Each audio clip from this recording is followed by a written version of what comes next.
Hi, I'd like to share with you today on the topic of money intuition. Money intuition. Now, intuition is like a muscle. If you use it, it grows. If you don't use it, it atrophies. You have to use it for it to grow.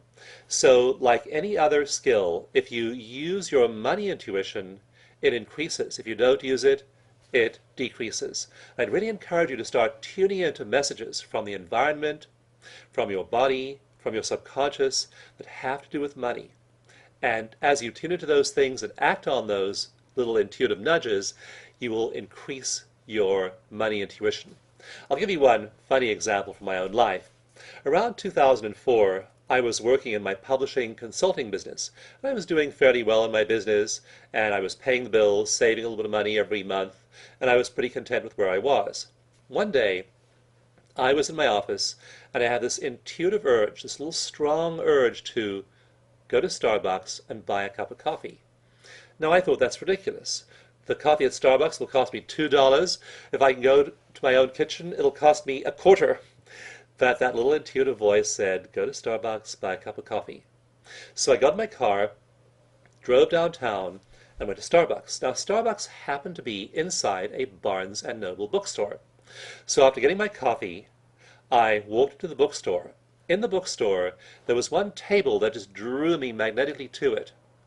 On that table, there was one book, and only one, that just seemed to have flashing lights around it. So I picked up the book, began to read the book. It was a really good book, bought the book, brought it home, and began to act on the advice in that book. That book was called America's Bubble Economy.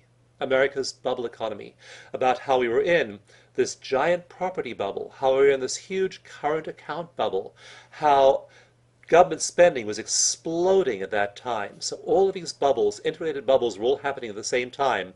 And the authors say, we don't know which bubble will pop or when, but at some point, one bubble will pop, and that may bring all the other bubbles along with it. So you'd better be hoarding cash, be making money and saving that money in various investment vehicles, so when the crash comes, you're prepared. When the bubble pops, you're ready.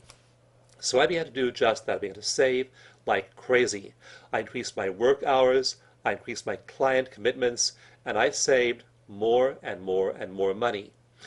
When the crash finally came, about half of all the companies doing what I was doing in California where I live, about half of all the companies went out of business. They could not survive the crash. Fortunately, I could not only survive the crash, I had this cash cushion that allowed me to write it out and make some investments during the crash. But again, it was all due to listening to my money intuition. So ask yourself, what is your money intuition telling you? Is it telling you to open that retirement account? Is it telling you to read that book? Is it telling you to check into that investment? Is it telling you to perhaps pull back from something you do or lean in to something else you do? Listen for those nudges. They might be really irrational, like mine to go to Starbucks and buy a cup of coffee.